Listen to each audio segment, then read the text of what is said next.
Bienvenue à tous dans ce bulletin consacré à l'actualité internationale sur IGFM. À la une, ce risque de génocide au Sud-Soudan.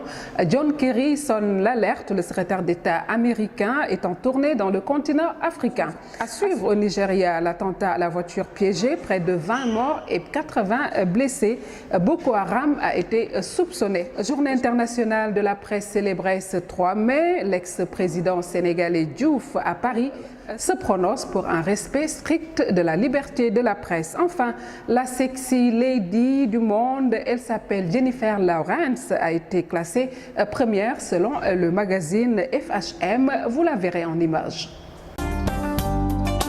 Tout d'abord, retenez que cette nuit, plus de 300 migrants clandestins ont été abandonnés par leurs passeurs en plein désert à la frontière entre le Soudan et la Libye, où 9 d'entre eux ont trouvé la mort. Ils étaient en route pour la Libye, a expliqué un porte-parole de l'armée soudanaise.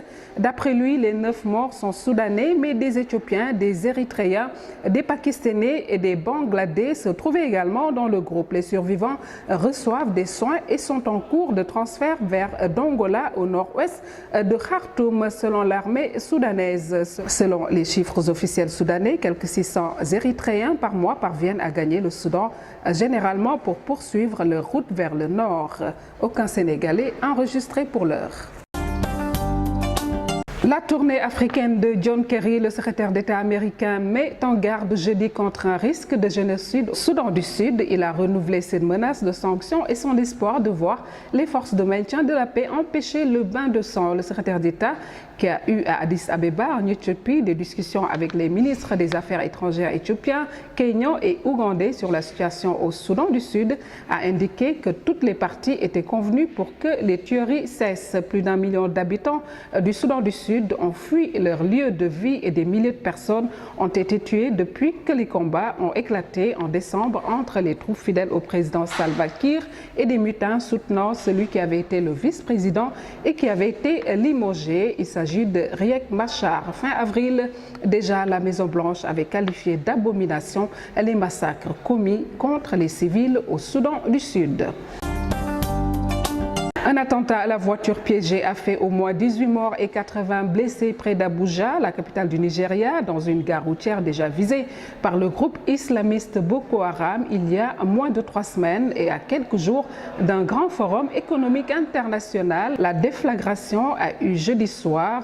Ce second attentat, en un peu plus de 15 jours à quelques kilomètres du siège du gouvernement, intervient moins d'une semaine avant le forum économique mondial pour l'Afrique qui doit réunir à Abuja des décideurs du monde entier, dont le Premier ministre chinois Li Keqiang. L'attentat du jeudi n'a pas été revendiqué pour l'instant, mais les soupçons se sont immédiatement portés sur Boko Haram, dont les attaques ont fait des milliers de morts depuis le début de l'insurrection lancée par le groupe il y a 5 ans dans le nord à majorité musulmane.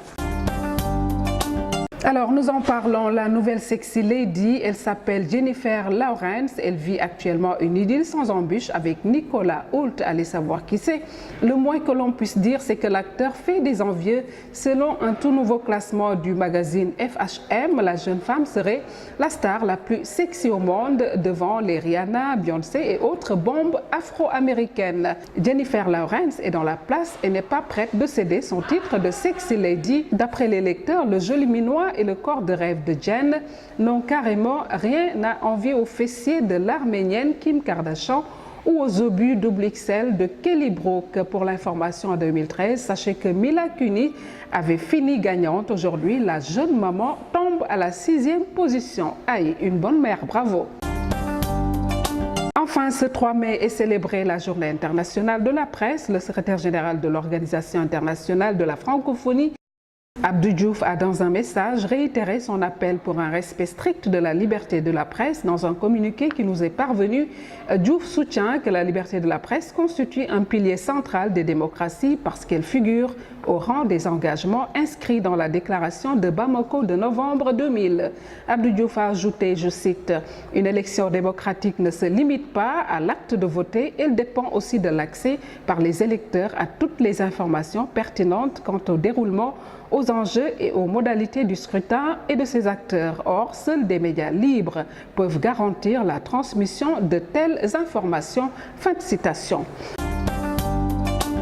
En outre, sachez que Reporters sans frontières a publié pour la première fois les 100 héros tombés dans l'exercice de leurs fonctions.